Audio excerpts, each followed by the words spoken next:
Dear learners, project ইউরেনাসে তোমাদের সবাইকে স্বাগতম। আজ আমরা ডেঙ্গু ফিভার ডায়লগটি নিয়ে আলোচনা করব। কিউবা, good morning Rahim, how are you? Rahim, I am not so good.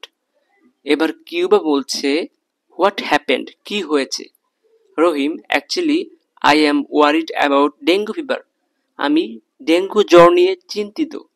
এবার কিউবা বলছে, রিয়েলি, আসলেই, this is a serious matter, এটি একটি মারাত্মক বিষয়। রহিম বলছে, do you know about dengue fever, তুমি কি ডেঙ্গু জ্বর সম্বন্ধে কিছু জানো?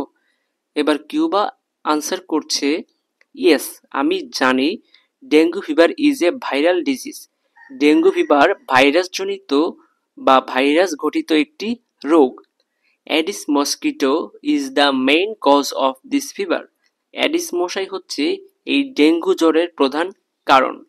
এবার রহিম বলছে, can you tell me about its symptoms, তুমি কি আমাকে এই রোগের লক্ষণ সম্পর্কে বলতে পারো?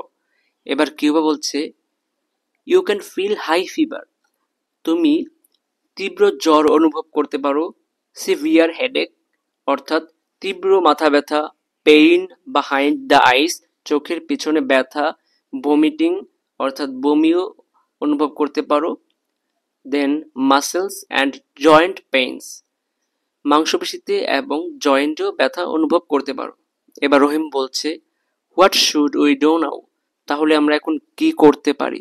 এবার কিউবা বলছে, we should use mosquito নেটস while sleeping, অর্থাৎ ঘুমানোর সময় আমাদের মশারি ব্যবহার করা উচিত। And keep our surroundings clean, এবং আমাদের বাসার চারপাশ পরিষ্কার পরিচ্ছন্ন রাখা উচিত। এবার রহিম বলছে, thank you for your advice, তোমার উপদেশের জন্য ধন্যবাদ। আশা করি সবাই বুঝতে পেরেছো। ধন্যবাদ সবাইকে।